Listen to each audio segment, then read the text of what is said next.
Ahí estamos grabando. Bien, perfecto. Bueno, Cari, muchas gracias por estar acá. Karina Sama, estamos en Introducción a la Producción Audiovisual. Estamos dentro también de las jornadas de lo real, ¿no? Esta es la segunda del ciclo de jornadas de lo real.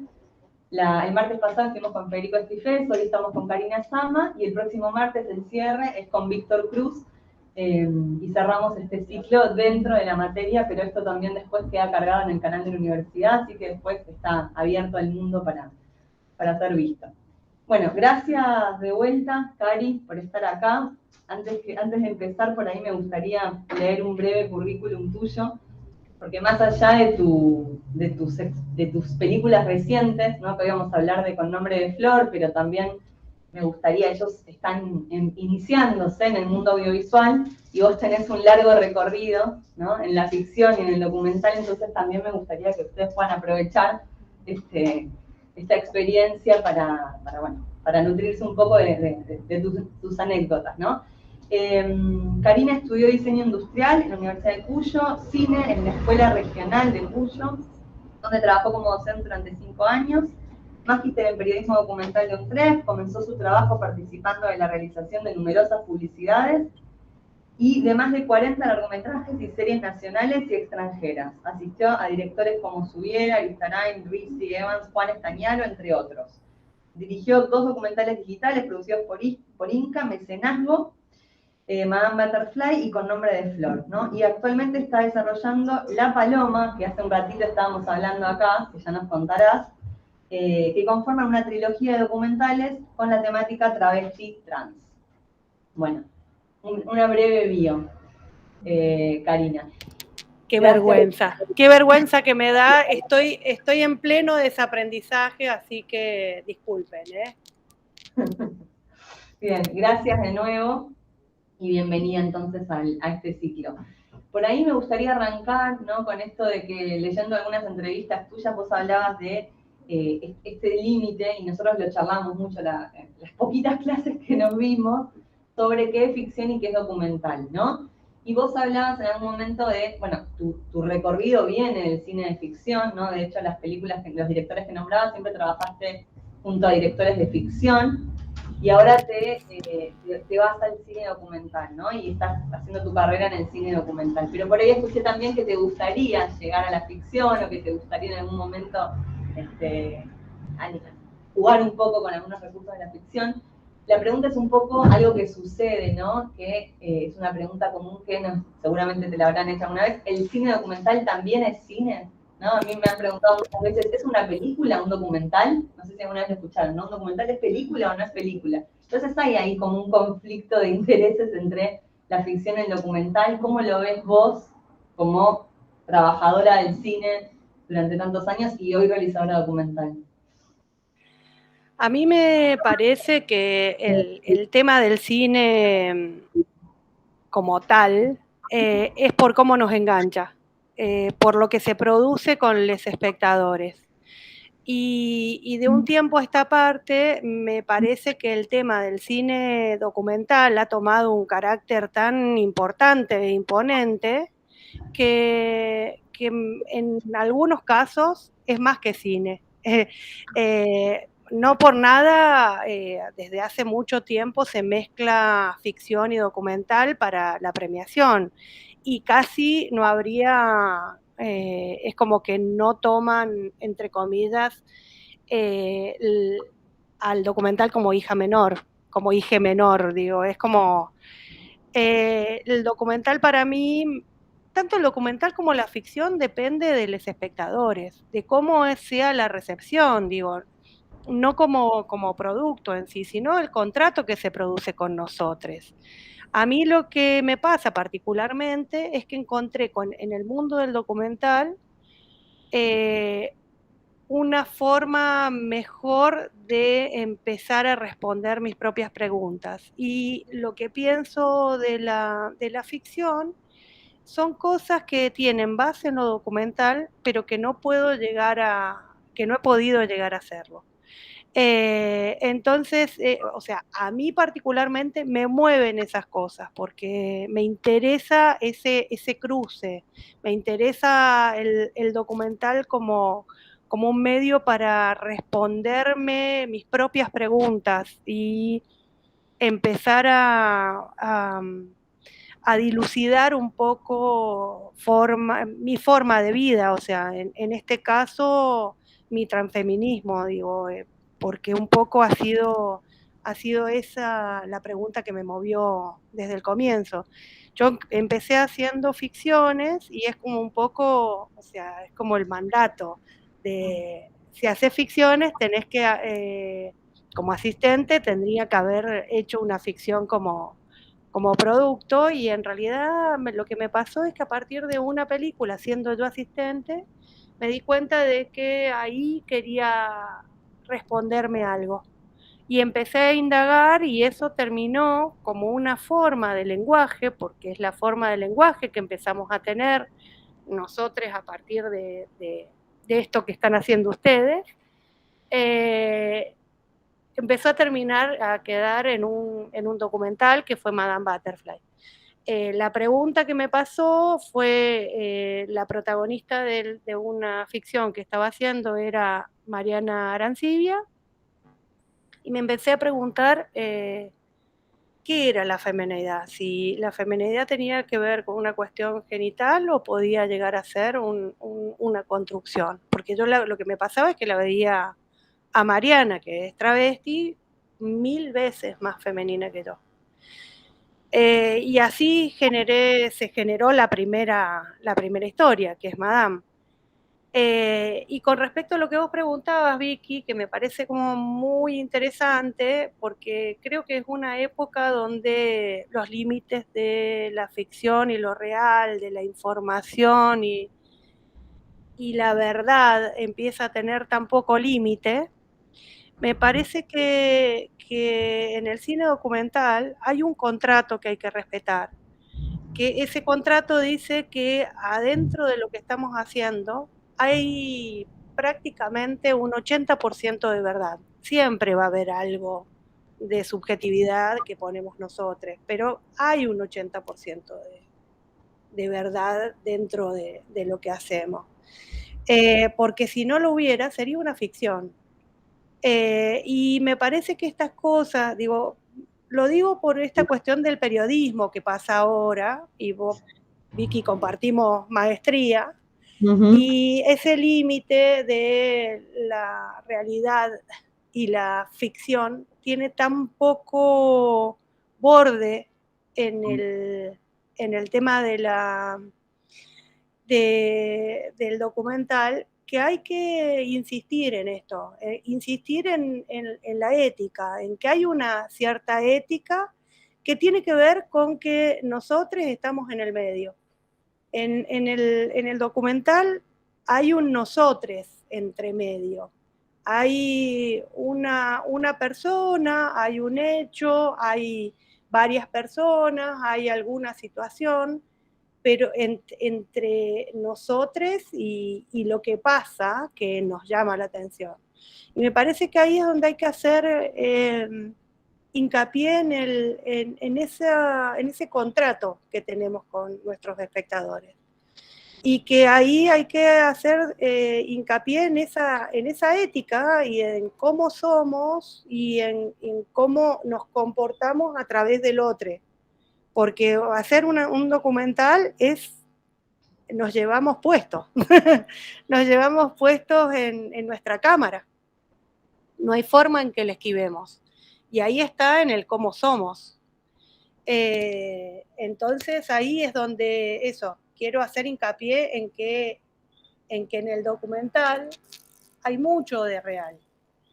No es todo por nuestra propia subjetividad, pero hay mucho de real, porque se insiste mucho en que no hay límites. Y si no hay límites, es ficción. Justamente este ciclo se llama Jornadas de lo Real, ¿no? Está bueno que menciones la palabra real. Y acá, ahora me meto un poco, porque nombraste Madame Butterfly, ya podemos meternos un poco en tu filmografía para hacer este recorrido los procesos productivos, ¿no? Si se quiere, del documental. Pero ellos acá tienen algunas ideas y por ahí yo les pregunto, ¿ficción o documental? ¿No? Y está bueno para pensar en esto, ¿no? No estamos negando, rechazando, desestimando la ficción, ¿no? Está buenísima la ficción y es necesaria, pero por ahí me quedo con esto que dijiste del encuentro, ¿no? Es el encuentro entre nosotros mismos con un otro, con un tema, ¿no? Entonces pensar en eso hasta dónde queremos, por lo menos en esta instancia que están ustedes, el primer ejercicio audiovisual, bueno, ¿qué tanto ustedes se quieren involucrar? ¿No? Hay algo de eso también para quedarnos pensando. Es algo de eso y es algo de valentía, porque encarar un tema desde lo real es difícil, digo, porque nos involucra y mucho. Entonces, en ese sentido es donde digo, tiene que ver con con cómo estemos también nosotros. Me parece que la ficción es donde más podemos meter uña y deformarla y hacer lo que queremos con eso. Pero no es encarar una historia de vida o una situación concreta, un lugar en concreto. Y eso tiene que ver con cómo queremos involucrarnos. Y no es más fácil que la ficción, es mucho más difícil, porque nos lleva puesto. Sí, y nunca, me parece que está bueno para cerrar esto y un poco la pregunta del final, ¿no? Que no somos las mismas personas después de haber hecho, ¿no? Un documental, una película, y no somos las mismas personas, ¿no? Eso nos transforma también como... Absolutamente, pero porque aparte es una parte de ese contrato, es una situación que en realidad en las películas de ficción, las mejores ficciones es donde los protagonistas no terminan igual que como comienzan, sino que terminan de una manera diferente, porque hay un cierto crecimiento o decrecimiento. Y esas son las mejores ficciones. En el documental, y lo estoy diciendo y no lo tenía completamente en claro, porque lo vengo pensando desde hace mucho tiempo, es, aunque no estemos delante de la pantalla, los protagonistas somos nosotros como documentalistas. Y si nosotros no cambiamos a partir de ese documental que hacemos, hay algo que no está bien. Porque justamente lo que estamos haciendo es respondiéndonos preguntas. Y si no obtenemos respuestas a partir de lo que estamos haciendo, es porque no hemos logrado esa curva, nosotros mismos, de crecimiento y de transformación. Tal cual. Espera que siga admitiendo gente, perdón. Muy buenísimo. Sigamos admitiendo. Admitamos. Ahí va, ahí se sumó Marcos. Ahí está.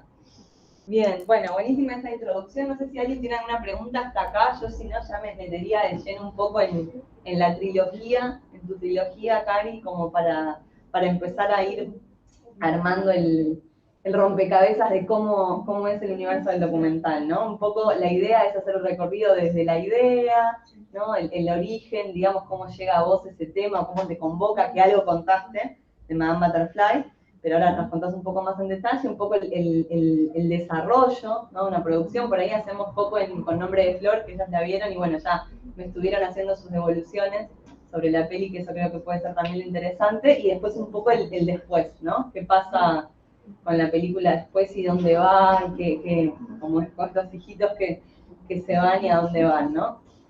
No sé si alguien tiene una pregunta hasta acá, que quieran hacer sobre esto de la ficción, el documental, ¿no? ¿Cómo controlar la subjetividad en la ficción? O sea, la parte tuya que mostrás de eso y cómo te impacta ese hecho, o sea, cómo cuidás ese documental de que continúe siendo documental.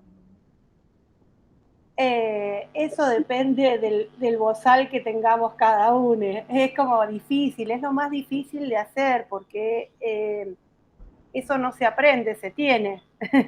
Entonces es una situación que va más allá de nosotros. Me parece que ahí es donde tenemos que respetar a mí lo que me ha pasado sobre todo, y lo puedo decir a través de lo que me ha ido pasando, porque no, eso es difícil de aprender, no se aprende. Lo que me ha ido pasando es que empecé a respetar lo que escuchaba. Y aunque yo no pensara lo mismo que me estaban diciendo, porque muchas veces hay que bancarse que lo que tenga el otro para decirte no sea lo que vos pensás. Y como UNE tiene el tema de la dominación a través del montaje, uno puede sacarlo a eso. Pero ponerlo significa entrar en tensión. Y me parece que ese entrar en tensión tiene que ver con eso de abandonar un poquito nuestras propias subjetividades. Hay muchas veces que lo que escuchamos no nos gusta, pero como estamos nosotros en el medio, hay muchas veces que nosotros tenemos la posibilidad de mostrar esa tensión que tenemos nosotros, de alguna manera, pero escuchando al otro, porque hay una situación de, como en la ficción, de juegos de conflicto, de juegos de tensiones, y como nosotros estamos inmersos en ese juego de tensión, ahí es donde va colada nuestra subjetividad, en aprender a escuchar y bancarse lo que el otro tiene para decir, pero colar de alguna manera, y a lo mejor es a través de una persona, de la cámara o del lugar, nuestra opinión. Vieron que a lo mejor ustedes todavía no han visto ficción, pero hay muchas veces que en algunas ficciones hay un personaje que es el guionista, el director, es como que uno va metiéndose a través de un personaje de ficción. Bueno, hay que encontrarlo en el documental. Hay muchas veces que nosotros mismos somos el antagonista. No sé si me explico y si ha sido clara. No le vamos a escapar nunca a nuestra subjetividad. Por eso dije que es un 80 en el mejor de los casos. Jamás vamos a tener un 100. Jamás, porque no hay una situación con Vicky. Bueno, una de las materias que más me gustó es Hecho, Verdad y Relato. Que el tema de la verdad es casi imposible, porque hay un intermedio del lenguaje. Nosotros tenemos el lenguaje de lo audiovisual, pero también hay una cuestión de que aunque nosotros mismos contemos un hecho que nos pasó a nosotros, va a estar teñido de nuestra mirada. Entonces, cuando estamos contando una historia de otra persona, está la mirada de a quién le pasó y la nuestra. O sea, estamos alejándonos de la entre comillas, de la verdad. A mí lo que me impresionaba, y es un poco por lo que yo trabajo con comunidades trans, es que me parece que ese reflejo de esas personas, de sí mismas, se van acercando a la propia verdad. No es que esa representación las va alejando, se van acercando a su propia verdad. Eso es lo que me pasa y eso es lo que a mí me modificó una manera de ver, y por eso digo que me siento transfeminista. No solamente porque pienso el mundo no en hombres y mujeres, sino en masculino y femenino, fuera de la genitalidad, porque si no me parece que el mundo es muy chiquito. El binomio hombre y mujer lleva a los roles consabidos, y esos roles son lo que nos han llevado a esa violencia de la cual nos estamos quejando, de ese patriarcado. Si nos pensamos desde desde que somos masculines y femenines, todes, más o menos, también nos lleva nuestra corporalidad, pero nos llevan un montón de cosas más, empezamos a descomprimir la violencia y empezamos a aceptarnos como mucho más de lo que somos, porque si no, esta cosa de doble cosa es muy poquito. O sea, ¿por qué un binomio va a ser más que una multiplicidad de posibilidades? Y en ese sentido es donde nos tenemos que parar. Y ahí no, en todo en la vida, porque si no, siempre nos quedamos con lo poquito y no con lo mucho que nos ofrece este mundo. Y me parece que en ese sentido, encarar un documental también es encarar esas posibilidades que nos ofrece el mundo. Porque también ahí es donde tenemos que estar abiertos para no meternos en que queremos una historia. El mundo nos va a ofrecer un montón de historias y eso puede llegar a cambiar mientras estamos haciéndolo. Eso es lo que me parece como mucho más rico de lo que ofrece el documental y que no nos ofrece la ficción. Yo empiezo a hablar y hablo. No sé si te respondí la pregunta. Nos metemos, si querés, Cari, un poco en lo que es la realización en sí, ¿no? Vos hablaste de esta trilogía. ¿Quieren que pase el tráiler para los que no, porque quizás no todos pudieron verla? Voy a compartir el tráiler de Con nombre de Flor, que es cortito, dura 1 minuto, y ya nos metemos un poco en el proceso de producción de esta película puntualmente, y después nos contás igual de la trilogía para entender el contexto. Los que están allá, ¿se está viendo? Sí, me dicen si se escucha, por favor.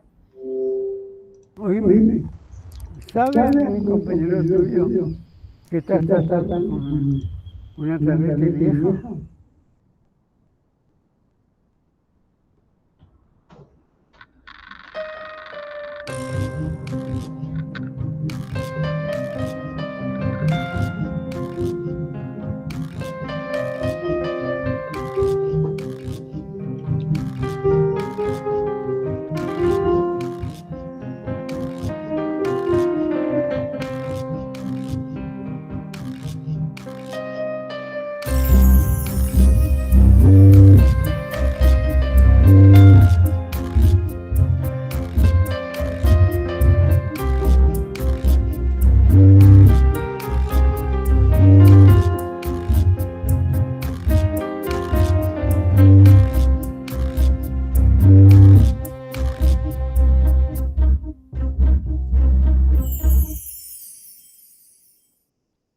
Bien.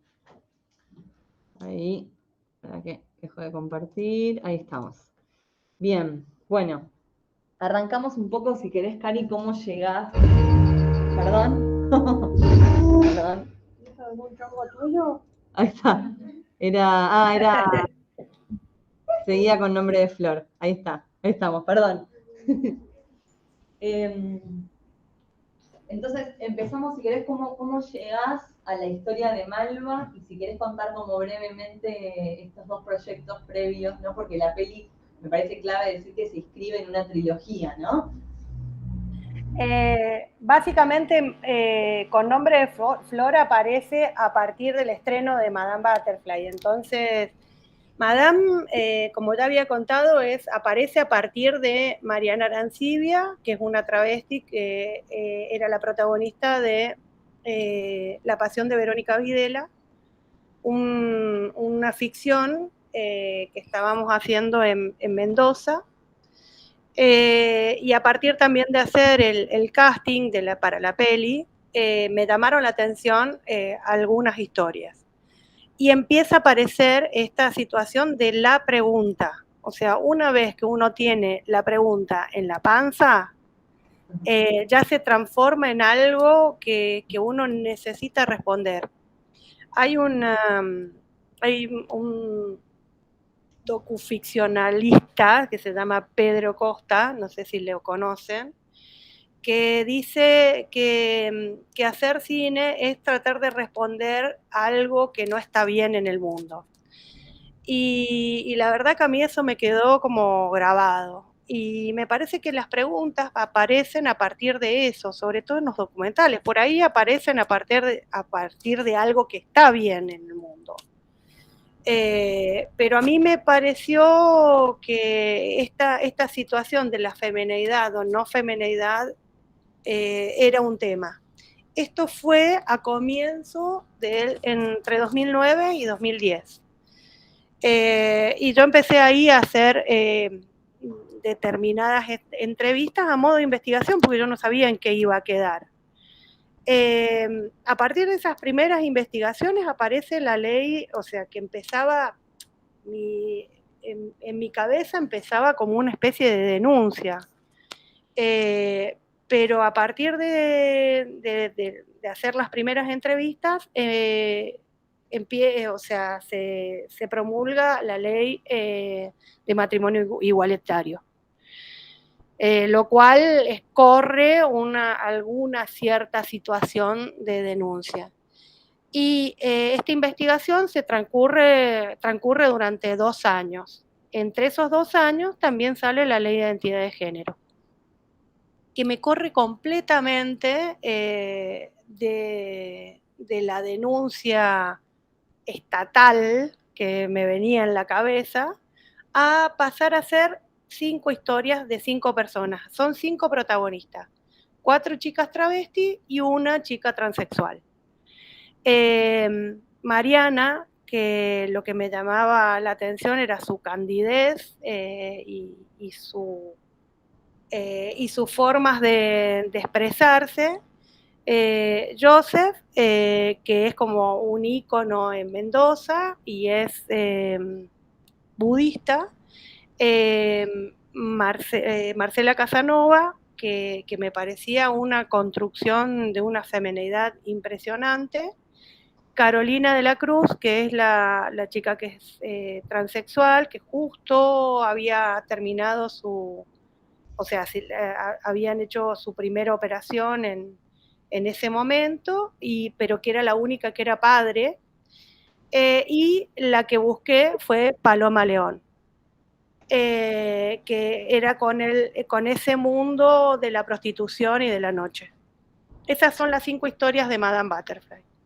Cari, ¿te parece que ponga el tráiler de Madame Butterfly en esta pausa? ¿Un segundo? Dale. Me parece que está bueno, porque dale. Ya lo tengo preparado, ahí voy.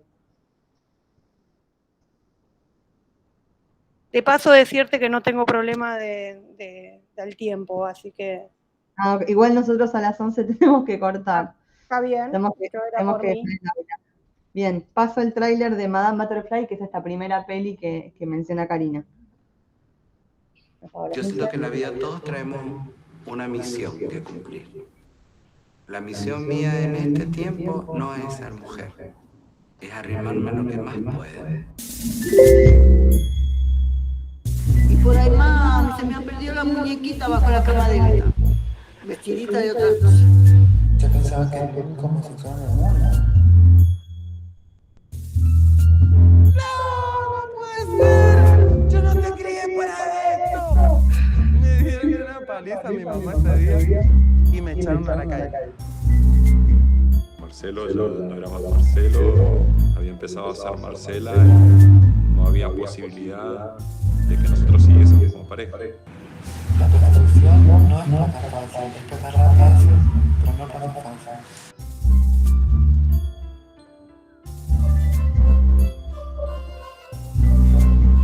Mi papá me dijo, si yo hubiera sabido que de chiquita ibas a ser así, te hubiera criado como una nena, para que no tuvieras que sufrir todo lo que vas a tener que sufrir en esta sociedad conservadora. No pasaste por una cirugía, vas a ser una mujer.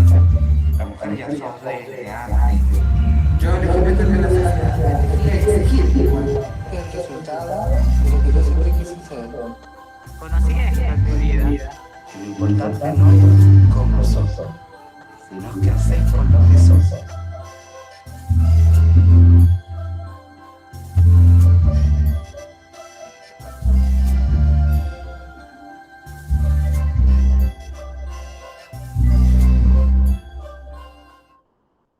bueno, me parecía, Cari, que era importante compartir el tráiler, ¿no? Es una película hermosa, Madame Butterfly, dicho sea de paso. Y es El disparador, ¿no? Es tu primera obra a partir de que aparece también Paloma, que Paloma va a ser la protagonista de, ¿no? De la tercera. Y se llama ahora La Jaula, no se llama más Paloma porque cambió un poco, como va cambiando la vida. Bueno, eso es Madame. Y si, como me pasó a mí, aprendí tanto de esas personas que la verdad es que me cambió mucho a mí la forma de ver la vida. Yo invité a que cada uno de ellos trajera una persona que pudiera, de su entorno más íntimo, que pudiera contarnos su historia, o sea, porque para mí yo les conocía desde hacía muy poquito. Entonces ahí es donde ustedes ven cómo aparece la mamá, la familia de Mariana, aparecen las amigas de Joseph, aparece el novio de cuando eran gay de Marcela, aparece las hijas de Paloma, las hijas entre comillas, porque son las chicas trans. Hay una condición de familia que se transforma en el afuera, en el no pertenecer a una sociedad y ser gregarias. Entonces la gente se junta en donde puede. La forma, me voy al grano porque si no empiezo a divagar. La forma de encarar la película fue a partir de una serie de entrevistas. Como yo no sabía qué iba a pasar y qué iba a suceder, pensé en hacerle la misma, o sea, era como un poco todo lo que usted quiso saber sobre el travestismo y nunca se atrevió a preguntarlo. Y un poco darme cuenta de que yo había metido en la misma bolsa lo que les decía, esta cosa de mi cabeza en base a lo poquito, de agarrar y sentir que el travestismo era todo igual. Y estar escuchando que para Carolina de la Cruz, que era transexual, era completamente diferente, me cambió mucho la forma de introducción. Entonces, hice siempre las mismas preguntas a cada uno de ellos. Después comencé con el grupo que ellos me presentaban, y a partir de eso empecé a escribir ese guión para presentar a diferentes lugares como para poder conseguir un financiamiento. Ese espacio de tiempo hasta que uno no sabe lo que quiere contar es lo más difícil. O sea, uno tiene que tener en claro qué nos mueve para contar eso y qué queremos contar. Creo que con esas dos cosas uno puede llegar a hacer un armado de una carpeta para poder presentar a los distintos lugares. No solamente hay estas situaciones de presentar ya algo en concreto, también existen laboratorios de desarrollo de proyectos. Entonces, esos laboratorios de desarrollo de proyectos donde uno puede presentar una idea y una motivación, y son esas las dos cosas fundamentales, es qué es lo que nos mueve a contar eso, que es esa motivación, y la idea que tenemos de cómo contarla. Pero eso puede ser en una instancia de desarrollo de proyectos. Entonces, un poco ahí es donde tenemos que juntarnos con quienes tienen esa idea. Si ustedes están en producción, ustedes van a tratar de generar ese financiamiento, pero a lo mejor la idea no es de ustedes, sino que la idea es de otra persona que va a dedicarse al guión y quieren que lo dirija otra persona. En general, siempre se premia que haya 3 personas en vez de una sola. Siempre es mejor esta cuestión de la charla entre los 3 estamentos, guión, dirección y producción, que son quienes son, entre comillas, los dueños de la película finalmente. Pero pueden... Sí, perdón. No, que justo esa pregunta surgió hoy por acá antes de arrancar la clase, ¿no? ¿Qué pasa? ¿Qué tan importante era el guionista? Digo, también en el cine documental también existe este rol, ¿no? Entonces, absolutamente. Y enriquece. Absolutamente, aunque hay veces que sea los mismos directores, se divide en 2 cosas, es el guión y la dirección son 2 cosas diferentes. Y se escriben 2 guiones. Hay un primer guión que muchas veces lo escribe un guionista, que no es uno mismo, y hay otro guión final que es el montaje. Claro. Y ahí sí o sí nos lleva puesto.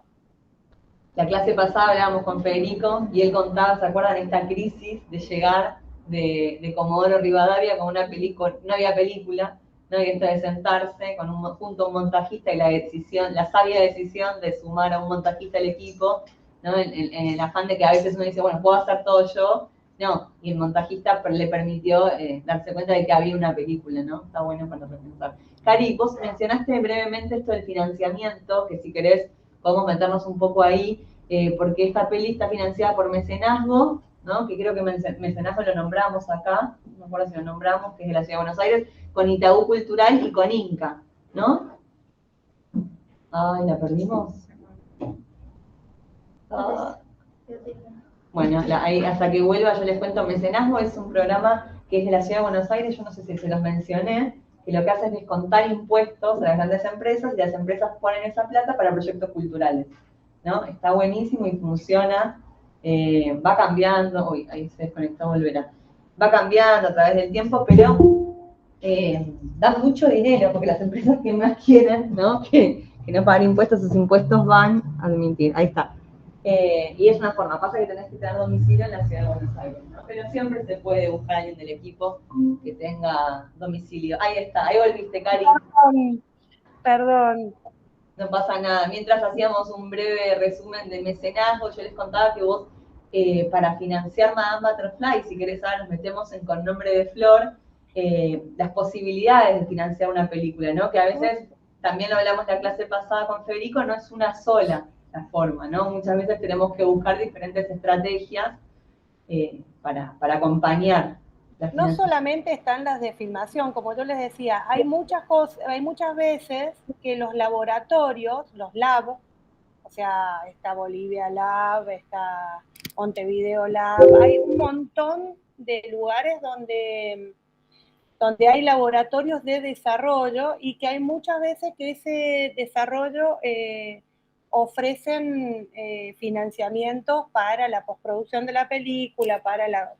Hay como muchos premios, o sea, no se tienen que quedar en estos premios, en estos subsidios de financiamiento, como pueden ser, o sea, tanto Madame como Con Nombre de Flor fueron subsidiados con Quinta Vía del Instituto Nacional de Cine y Artes Audiovisuales, del INCA, y de Mecenazgo.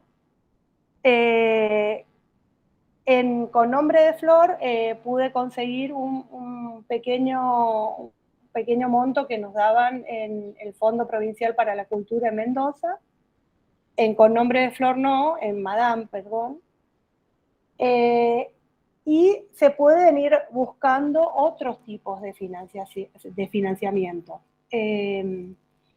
En esos dos, una vez que uno tiene la carpeta armada y hecha, uno tiene que presentar a cuanto lugar aparezca. Uno no se tiene que quedar en solo los financiamientos estatales. Siempre hay muchas veces que hay financiamientos desde festivales o financiamientos desde entidades privadas. Hay muchas veces que también se puede lograr desde esa manera. es de acuerdo a el interés que tenga. Hay muchas veces que los documentales están apoyados por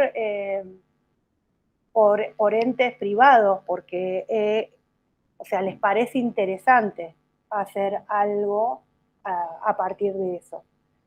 ¿Querés que entremos, Cari? Perdón, no te sí, quiero dale. cortar, pero nos corre un poco el tiempo. ¿Querés que entremos a Con Nombre de Flor, que es la peli que ellos vieron? Dale. En Yo por eso lo llevaba a las dos. Con Nombre de Flor tiene financiamiento del INCAA como Quinta Vía y de mecenazgo cultural de la Ciudad de Buenos Aires. Algo que por ahí podemos, no te quiero interrumpir, pero por ahí para meternos de lleno ya en lo que es la producción de la peli, ¿no? Sí.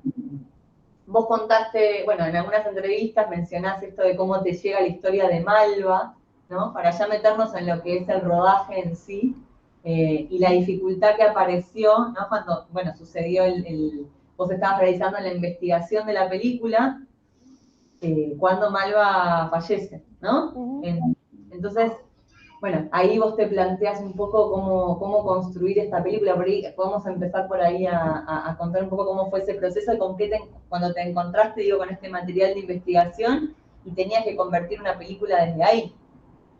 Específicamente yo no había conseguido financiamiento para hacerla y la empecé a hacer con una carita pequeñita a modo de investigación.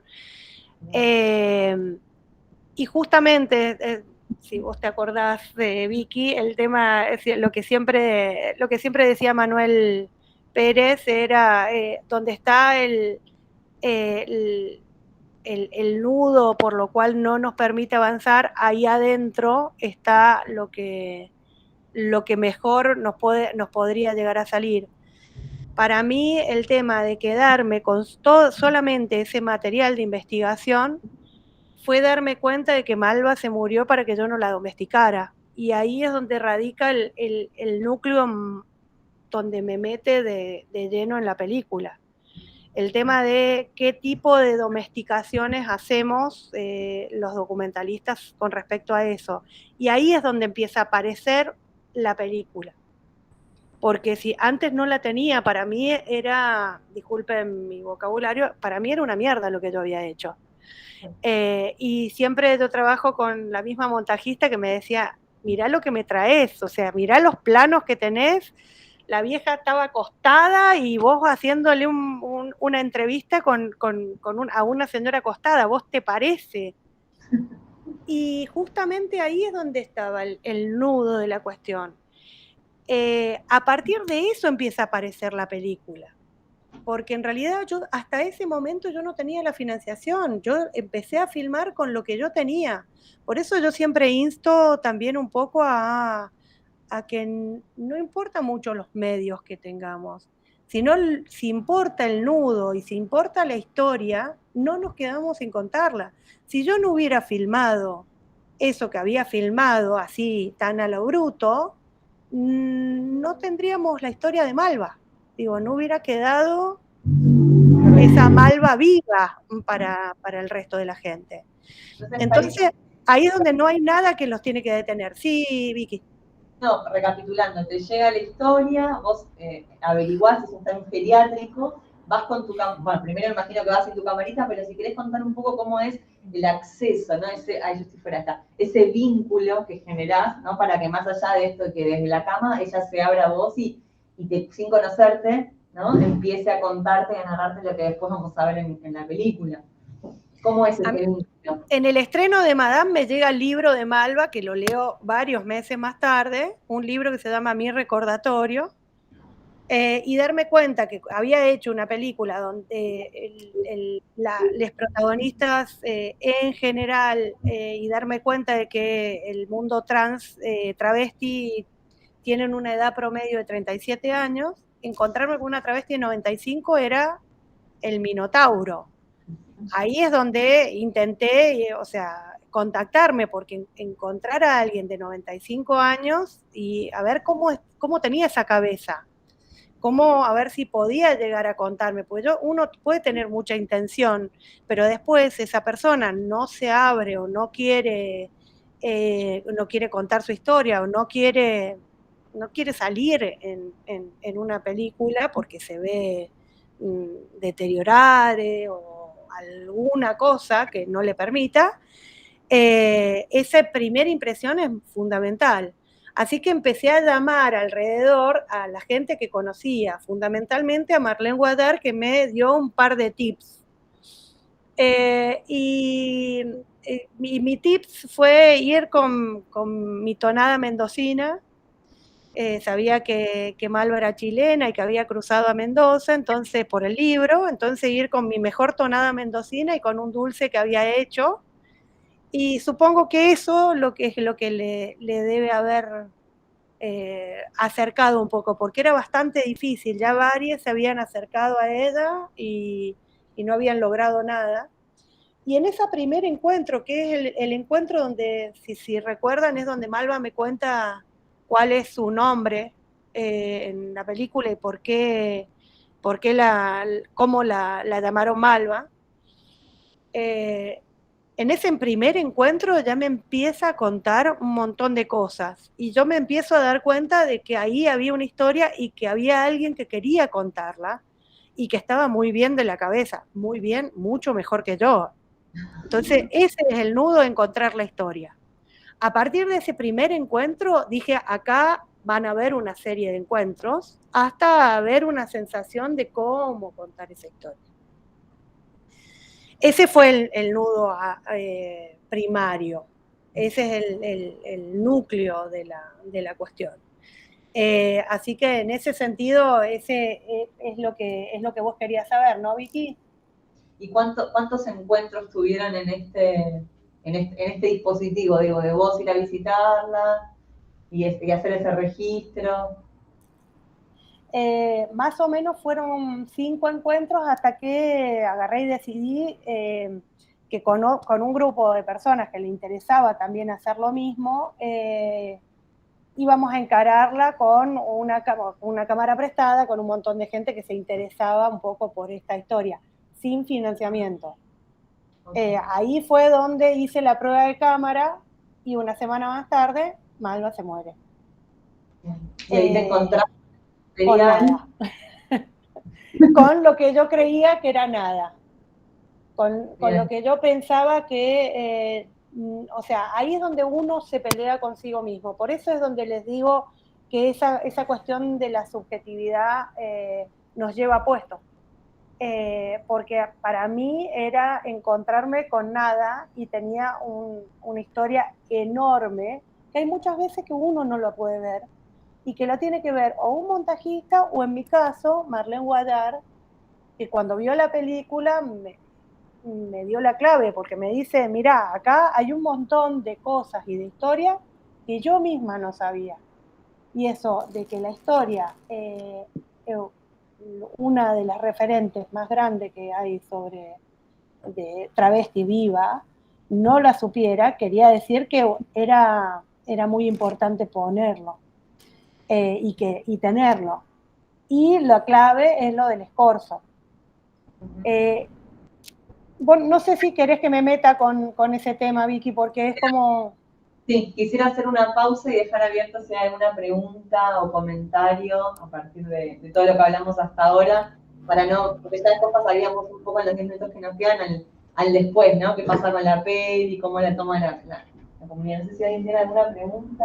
No, yo soy curiosa nada más. Sí. Malva vivía mitad en el geriátrico y mitad en su casa, porque yo veo que era en ese sentido ya era libre, porque era como que al principio dice que la vejez es como que está apagada, como que ya no puede hacer las mismas cosas, pero después la veo que sale del geriátrico y que se va a su casa, o sea... Sí, en ese geriátrico lo habitaba de lunes a viernes. Y ella se iba o a su casa, que estaba en Villa Urquiza, o a la casa de Elsa, que es la familia que ella había adoptado. Eso también te quería preguntar. Habla de una familia que adoptó. Sí, ahí es donde están las cuestiones también de la ética. Elsa no quería salir porque tenía algunos problemas legales con su nietito y fue un poco de poner esa situación, pero dejarlo así de tácito, digo, si alguien quería indagar, ahí no estaba la historia que yo elegí contar, esa puerta la dejé cerrada. Pero Elsa había sido una familia que Malva elige y me resultó impresionante de que elija a una mujer para compartir su vida y no a un hombre. Porque es una cuestión de, me parece que hay tantos años de machaque patriarcal en su cabeza que o sea, ella empieza diciendo, yo nací de un hombre y una mujer, entonces la familia que yo quería formar, y como yo soy genitalmente un varón, la decidí formar con una mujer. Aunque con esa mujer no hubiera una relación, una relación más allá de la amistad y el amor. Bien. ¿Alguien más había levantado la mano? Roxana. Estás enfocada, sí. Hola. Vos Hola. dijiste que antes de hacer un documental te hacías una pregunta. Quería saber qué pregunta te hiciste cuando empezaste a hacer con Nombre de Flor. Me di cuenta de que me estaba encontrando con alguien que tenía la historia travesti trans en la cabeza. Justo se había conformado en ese momento el archivo de la memoria trans, y al contactarme con ellas me dijeron, mira, nosotros tenemos materiales desde los 70 en adelante. Lo que Malva tenía y lo que me muestra en el segundo encuentro es desde el 40 hasta los 70. Entonces ahí fue, acá no hay historia, o sea, si ni siquiera las propias tienen la historia en sus manos, y lo que yo encontraba a partir de indagar un poco en otros archivos era una situación más bien policial, o sea, lo que había anterior y en el tiempo en que estaba contando Malva era el archivo psiquiátrico policial. Entonces ahí fue, más que nada, fue una cuestión periodística. Fue agarrar y decir, acá no ha habido historia. No, o sea, no hay ni siquiera una historia oficial contada. Entonces, ¿qué mejor que contarla a partir de una primera persona? Bien. No sé si alguien tiene una pregunta más. Por ahí. A mí me gustaría en los minutos que quedan, igual si aparece una pregunta, háganla directamente. A mí me gustaría en los minutitos que quedan, Cari, por un lado preguntarte cómo la sociedad toma con Nombre de Flor, ¿no? Por ahí cuál es tu mirada o cómo crees que impactó en lo social, en la agenda, digamos, la película, cómo fue recibida. Y me gustaría que hagas un minutito de contar la próxima película, La Jaula, en qué situación está y qué nos puedes adelantar para cerrar la trilogía. Primero es que la gente, o sea, hicimos mucha yunta con el archivo de la memoria trans, entonces, y siempre, o sea, la decisión de mostrar a Malva como la única que pudiera llegar a contarse, o sea, es como parte para escribir una historia, o sea, la gente la recibió desde... o sea, donde más entró fue en los festivales de derechos humanos, en el Festival de Cine por las Migraciones, pero entró mucho, o sea, ahora está entrando en otros lugares donde yo no me hubiera imaginado. La historia caló mucho en la comunidad LGBT, porque no había historia contada anterior. Entonces eso hizo como mucha audiencia. Y el tema es desde dónde está contada, desde esta investigación del tratar de desaprender para poder contar estas historias diversas, porque no se puede contar un mundo, o sea, no se puede esquivar al patriarcado si seguimos contando desde el patriarcado. Entonces, me parece que en ese lugar y en la recepción desde muchas cumpas y muchos cumpes transfeministas, ha habido algo que caló hondo y en la forma de mostrar otras cuerpas, de mostrar de otra forma, de mostrar desde otros lugares, porque necesitamos construir nuevas subjetividades. Eso es en referencia a la recepción de Con Nombre de Flor. Y yo ya venía trabajando con Paloma León desde el 2010. Fue el personaje que más me impactó, porque Paloma salía de 18 años de estar presa. Y yo me imaginaba 18 años en la cárcel, en una cárcel de varones, de una travesti, que llegó a la cárcel a los 19 años, siendo por esta cuestión de perejil, digo, de pagar por algo que no había hecho. Y cómo uno puede salir después de esa situación. Y a partir de pasarme malva por el cuerpo, pensé en que la que tenía que contar esa historia era Paloma. Entonces empecé a instarla a que me fuera mandando videos de WhatsApp y que se grabara con su celular.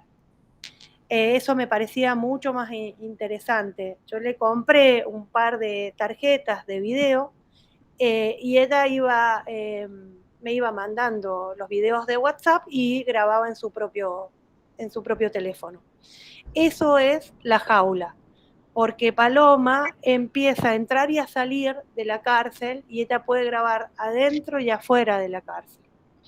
Entonces, esa historia me parecía muy interesante, porque esa historia une como directores o como productores o como guionista, no puede acceder, porque es muy personal y son lugares muy que te llevan puestos. O sea, la cárcel es un lugar bastante impresionante, y sobre todo para una travesti. Esa es la tercera película y es en la cual estamos ahora trabajando. Pero a partir de ese malva, de que me pasó malva por el cuerpo. Sí. Que la película, el registro, el material es todo de celulares. O sea, el registro es todo de celular. O sea, ella tenía un celular muy bueno que graba Full HD y en algunos casos 4K. Y me lo grababa en las tarjetas cuando entraba. Estas son cuestiones bastante particulares que uno encuentra sus recovecos. O sea, alguien que está en la cárcel no puede tener un celular. Pero Paloma tenía, entonces podía contar. Y estos vericuetos de cómo poder usar ese material hizo que pensara cómo. Así que pedí permiso para entrar a la cárcel a filmar una vez que ella salió, a filmar con ella. Y entramos con cámaras y celulares, porque en la cárcel lo que le ofrecimos era que le podíamos llegar a enseñar un oficio, pero filmar desde el celular. Así que con eso conseguí, entre comillas, a activarme ese material, a hacérmelo legal a ese material. Así que bueno, un poco en eso estamos y en eso estamos indagando en este momento. Mañana Paloma está presa de nuevo y mañana tenemos una videoconferencia, porque en la cárcel la dejan hacer unas llamadas por Skype, así que voy a grabar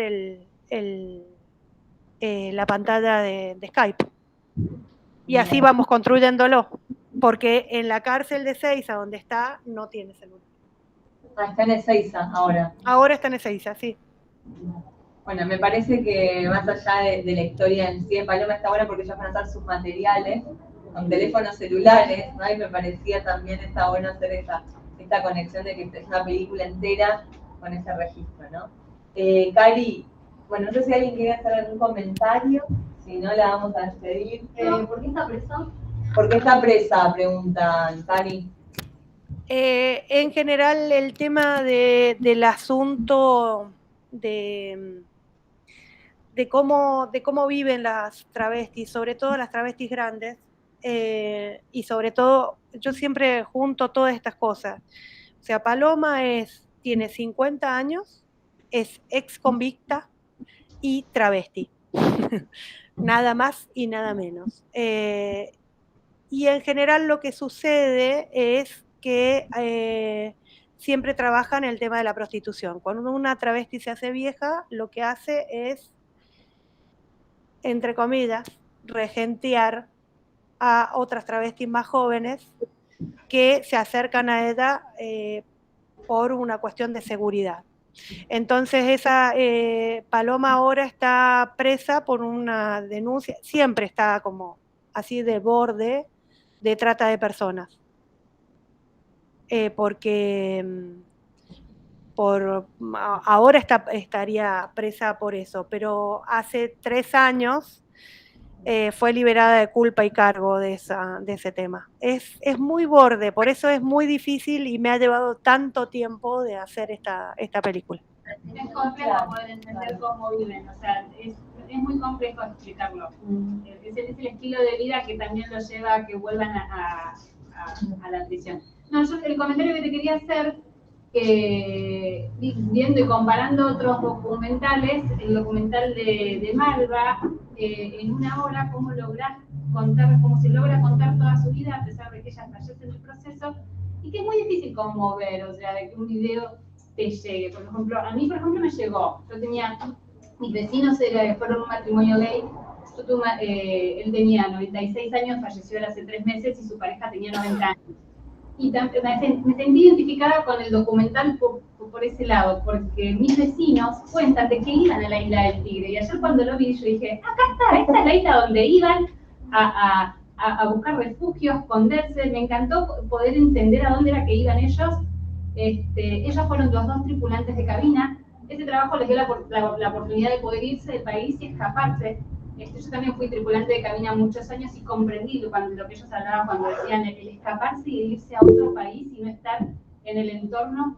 Eso, que en una hora pudiste contar muy bien la historia a pesar de que Mano no estaba, y de conmover, de poder llegar. A mí, por ejemplo, yo me sentí identificada con el video. Eso quería comentar, que me gustó mucho. Maravilloso. Por eso es lo que les digo y lo siento a que se deben puesto. Porque yo, o sea, a mí lo que me pasa es que cuando estoy viendo en el transcurso, yo me doy cuenta dónde están los posibles giros de la historia y el posible lugar donde está.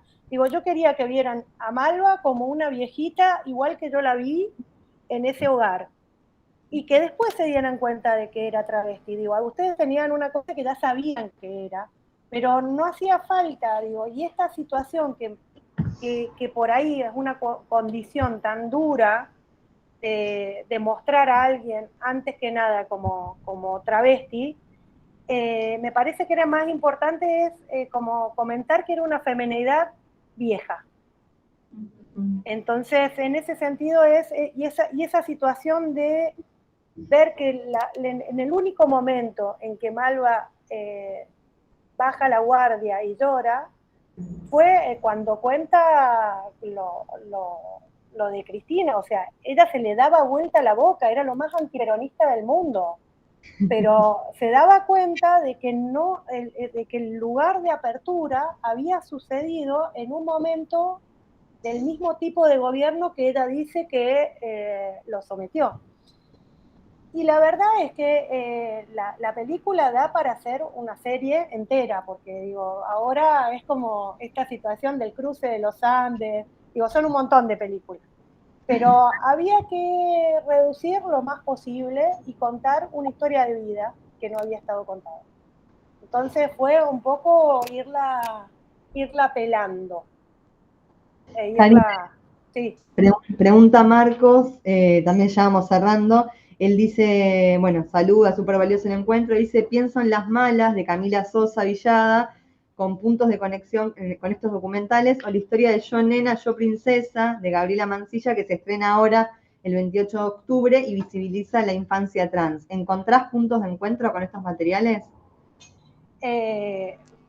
Básicamente en Las Malas cuentan ese tipo de historia que se empieza, o sea, es como casi siempre la misma, por más tiempo que haya pasado y por más leyes que haya, tanto Camila como,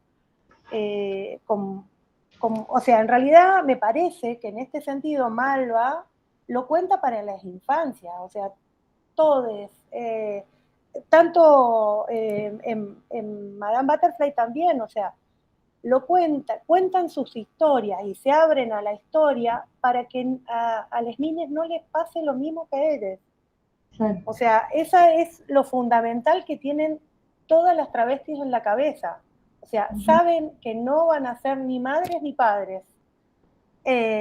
Algunas, digo. Y esa cuestión de empezar a pensar en las niñeces libres es fundamental. Y la verdad es que ahí está el punto de conexión. O sea, todos trabajan, porque ya saben que ellas no han tenido esa oportunidad. Todos trabajan para las infancias. Y eso es fundamental. Y creo que ahí es donde tenemos que trabajar todos. Para infancias libres. Y ahí es donde tenemos que estar todos pendientes. Cari, bueno, recomendamos Las Malas para que al final leyeran, es un gran libro también de iniciación, ¿no? Como para entender este universo trans. Bueno, nada más que agradecerte, nos corre el tiempo porque tenemos que dejar el aula y nos pasamos unos minutitos. ¿Cómo nos ponemos en contacto con vos o para saber novedades de tus proyectos? ¿Querés dejarnos ahí en el chat tus redes, tu Instagram? Justo hoy comenzamos con un seminario sobre deshacer archivos. Sobre todo es para trabajar desde otras formas documentales con archivos. O sea que si ustedes quieren, creo que vos, Vicky, tenés el lugar para anotarse. Si ustedes quieren, los martes de 16 a 18 es la Universidad Nacional de Cuyo. Así que si quieren y gustan, ahí tienen para seguir trabajando. Si ustedes quieren trabajar en archivos desde otros lugares, o sea, pensándolos desde otras maneras, ahí estaría estando. Eso hablamos, hablamos, porque Matías tenía una consulta para trabajar con archivo y justo hablamos del fanfootage, toda esta historia del trabajo con material de archivo, así que bueno. Después les voy a compartir la convocatoria para que también la hagan extensiva a otras personas. Y ahí están las redes, genial, Turksama y el Facebook Karina Sama para ver las novedades y los nuevos proyectos. Y siempre estás haciendo charlas y talleres que está bueno estar ahí también, atentas a novedades.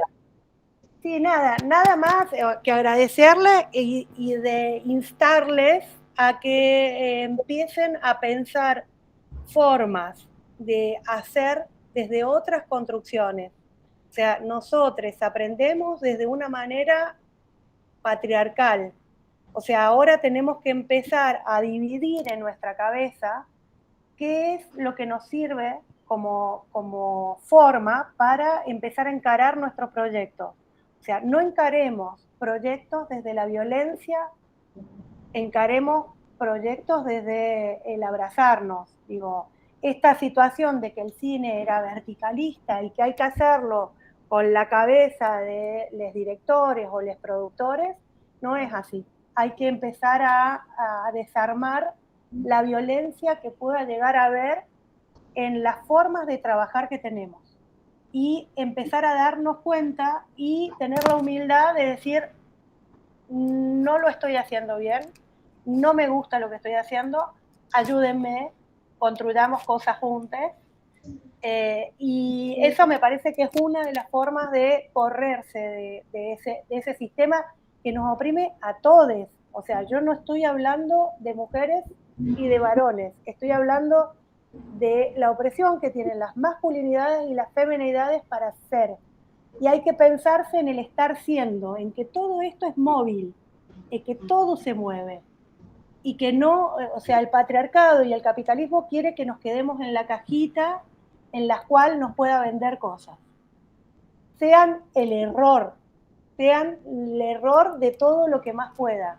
Muévanse todo el tiempo. Perdón, Vicky, me fue a la mierda.